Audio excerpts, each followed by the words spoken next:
Hello everyone, welcome to the part 4 of series जिसमें हम cover कर रहे थे important MCQs for AIIMS CRE 2025 exam.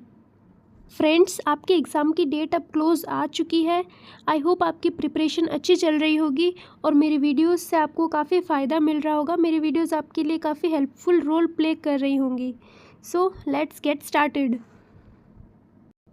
Question number 1, in an x ray tube the main purpose of the tungsten target is. हमसे पूछा गया friends, जो target है टंगस्टन मटेरियल का बना हुआ है उसका मेन पर्पस क्या है। So let's have a look at the options. Option A, to focus the electron beam in a narrow stream, यानी इलेक्ट्रॉन बीम को एक नैरो स्ट्रीम में फोकस करवाना। तो फ्रेंड्स ये ऑप्शन गलत हो जाता है क्योंकि ये काम किसका होता है, फोकसिंग कप का। ये काम होता है फोकसिंग कप का, एनोड का नहीं होता है। सो ये ऑप्शन हमारा बिल्कुल गलत हो जाता है। Option B, to convert kinetic energy of electrons into x rays efficiently. तो फ्रेंड्स ये ऑप्शन बिल्कुल करेक्ट हो जाएगा। यही जो हमारा टारगेट है टंगस्टन मटेरियल का बना हुआ है उसका मेन रोल है। उसका क्या काम है, टू कन्वर्ट काइनेटिक एनर्जी, यानी कि जो कैथोड है फिलामेंट, उससे जो इलेक्ट्रॉन्स आ रहे हैं उनकी काइनेटिक एनर्जी, यानी कि वो जो मूव करते हुए आ रहे हैं उनकी काइनेटिक एनर्जी को जो हमारा टारगेट है वो क्या करता है, जब वो इलेक्ट्रॉन्स टकराते हैं एनोड से तो उनकी जो इलेक्ट्रॉन्स की एनर्जी उन्हें किस में कन्वर्ट कर देता है, एक्स रेज में कन्वर्ट कर देता है। तो यही हमारे टारगेट का मेन पर्पस है। तो ऑप्शन बी बिल्कुल करेक्ट हो जाएगा। रेस्ट स्ट्रॉन्ग ऑप्शंस की भी हम एक बार देख लें, स्टडी कर लें। तो क्या है, option C, to prevent excessive electron back scatter towards the cathode. तो ये भी गलत हो जाएगा, कैथोड की तरफ कोई बैक स्कैटर ये नहीं रोकता है। To stabilize the space charge near the filament. तो फ्रेंड्स ये ऑप्शन भी गलत हो जाएगा क्योंकि स्पेस चार्ज को स्टेबिलाइज करने के लिए हम लोग वोल्टेज का यूज़ करते हैं। किसका यूज़ करते हैं, वोल्टेज का, टंगस्टन टारगेट का नहीं। तो ये ऑप्शन भी बिल्कुल गलत हो जाएगा। ऑप्शन बी जो है वो हमारा बिल्कुल करेक्ट हो जाएगा।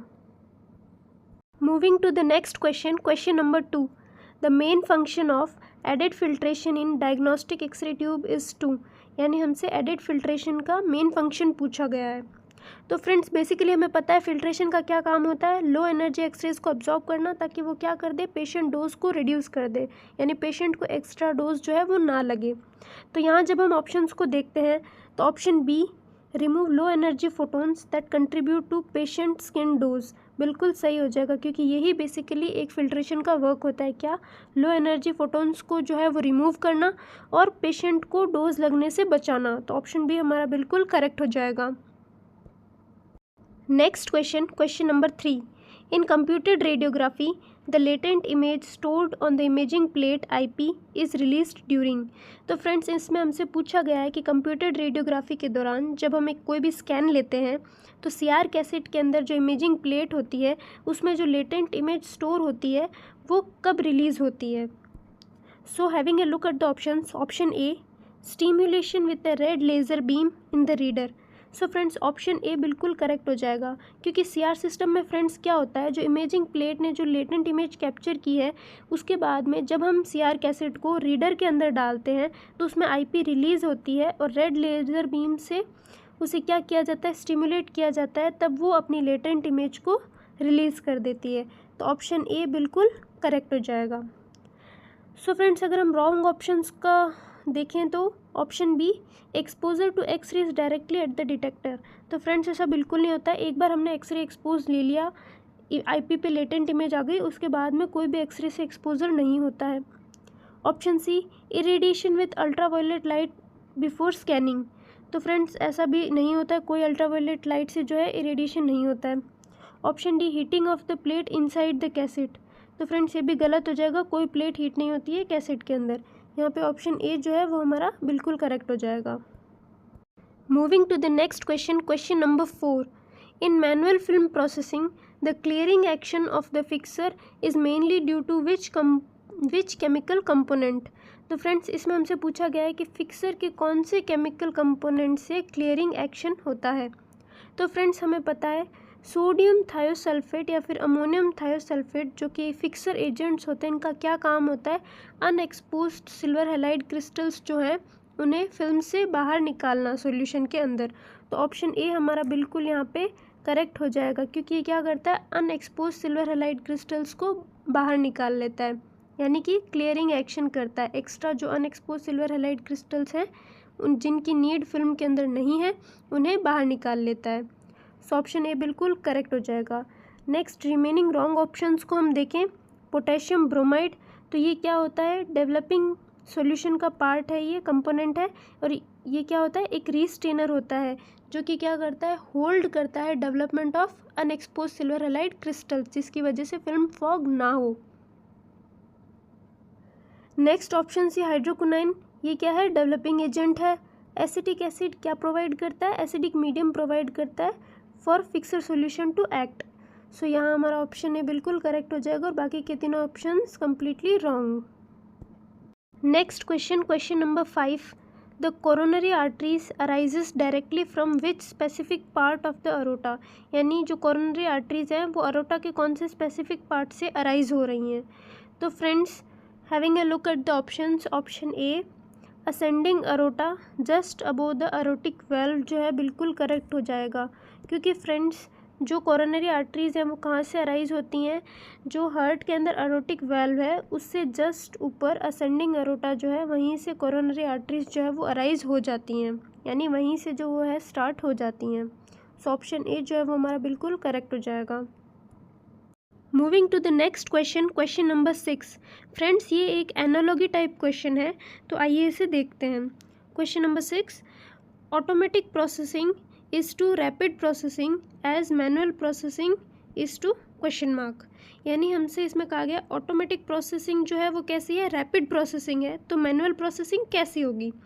तो यहाँ पे आप देखिए फ्रेंड्स, किस चीज़ से कंपेयर किया गया, उसकी टाइमिंग से, यानी प्रोसेस की टाइमिंग से, यानी ऑटोमेटिक प्रोसेसिंग जो कैसे हो रही है, रैपिड प्रोसेसिंग यानी जल्दी हो रही है, तो मैनुअल प्रोसेसिंग कैसे होगी। तो हम ऑप्शंस में देखते हैं, तो टाइम पीरियड के हिसाब से देखा जाए तो ड्राई प्रोसेसिंग नहीं, दोनों ही वेट प्रोसेसिंग है, तो ये तो गलत हो गया। डिजिटल प्रोसेसिंग भी नहीं, क्योंकि हम मैनुअली प्रोसेस कर रहे हैं, तो डिजिटल कहाँ से आ गया। थर्मल प्रोसेसिंग भी नहीं, क्योंकि इसमें हीट की कोई बात नहीं हो रही, हम टाइम ड्यूरेशन की बात करें, तो ऑप्शन ए जो है वो हमारा बिल्कुल करेक्ट हो जाएगा। एक्सटेंडेड प्रोसेसिंग, यानी लंबा समय लग रहा है फिल्म को प्रोसेस होने में, यानी कि जो हमारा ये सीक्वेंस है वो कैसे बैठेगा, ऑटोमेटिक प्रोसेसिंग अगर रैपिड प्रोसेसिंग है, तो मैनुअल प्रोसेसिंग कैसी हो जाएगी, एक्सटेंडेड प्रोसेसिंग। ऑप्शन ए बिल्कुल करेक्ट हो जाएगा। Next question, question number 7, during a conventional sialography procedure the contrast medium most commonly used is. तो फ्रेंड्स, हमसे पूछा गया है साइलोग्राफी प्रोसीजर, जो कि आपको पता होगा सलाइवरी डक्ट्स एंड ग्लैंड्स का प्रोसीजर होता है, उसमें जो कंट्रास्ट मीडियम यूज़ होता है वो जो है कॉमनली कौन सा यूज़ होता है। सो फ्रेंड्स, ऑप्शंस को देखने के बाद हमें पता चलता है option B water soluble iodinated contrast, option B जो हमारा बिल्कुल करेक्ट हो जाएगा, क्योंकि फ्रेंड्स साइलोग्राफी प्रोसीजर में हम water soluble iodinated contrast medium ही यूज़ लेते हैं। सो ऑप्शन बी हमारा बिल्कुल करेक्ट हो जाएगा। बाकी के ऑप्शंस हम देखें तो बेरियम सल्फेट सस्पेंशन हमें पता है, जो हम GIT गैस्ट्रोइंटेस्टाइनल ट्रैक की स्टडी करते हैं उसमें यूज़ लेते हैं। Fat soluble iodinated contrast media हम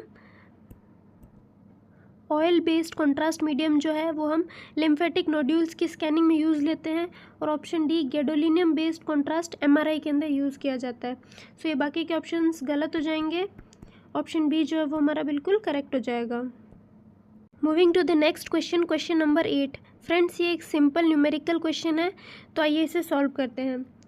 इसमें कहा गया है a radiographic grid has height of 4 mm and interspace width of 0.4 mm and a lead strip thickness of 0.05 mm. What is the grid ratio? तो फ्रेंड्स, फॉर्मूला हमें पता है, grid ratio का फॉर्मूला क्या होता है, H/D, यानी height of the lead strips upon में distance between the lead strips. तो फ्रेंड्स, यहाँ हमें एक और एक्स्ट्रा चीज़ दी गई है लेड स्ट्रिप की थिकनेस। तो ये फ्रेंड्स कंफ्यूज करने के लिए दी गई है, इस न्यूमेरिकल में इसका कोई रोल नहीं आएगा, तो ये आपको डाटा कहीं पे भी यूज़ नहीं करना है। हमें क्या क्या यूज़ करना है, height of the lead strip और डिस्टेंस बिटवीन, यानी इंटरस्पेस जो विड्थ है, distance between the lead strips. तो क्या हो जाएगी, हाइट कितनी दी हुई है 4 mm अपॉन डिस्टेंस कितनी दी हुई है बीच की 0.4 mm। सो फ्रेंड्स, पॉइंट अगर हम हटाएं तो ऊपर इंटू 10 आ जाता है।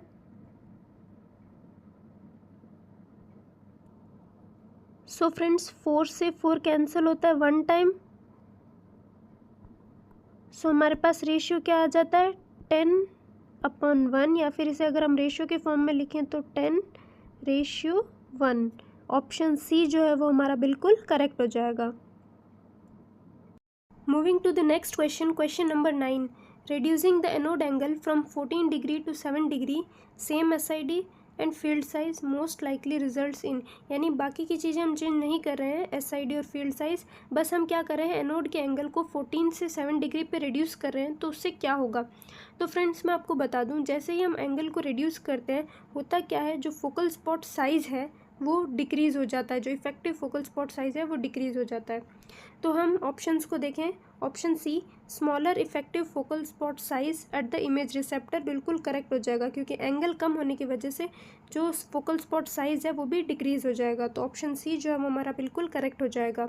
अब एक बार हम रॉन्ग ऑप्शंस को देखें, option A increased field coverage at the receptor बिल्कुल गलत हो जाएगा, क्योंकि जो फील्ड कवरेज है वो डिक्रीज़ हो रहा है।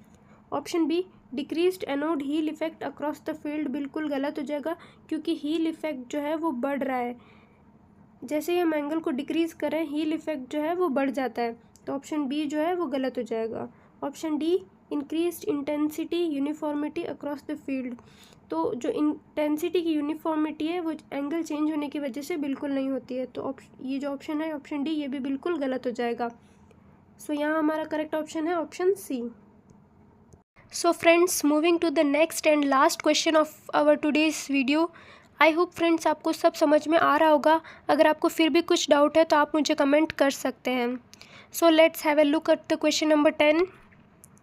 इन computed radiography if the imaging plate is not processed immediately after X-ray exposure the most likely effect is, यानी हमने कोई भी एक्सपोजर लिया और फिर आईपी को हाथों हाथ प्रोसेस नहीं किया, कुछ समय तक वो पड़ी रही, तो जनरली क्या देखने को मिलेगा, मोस्ट लाइकली क्या देखने को मिलेगा।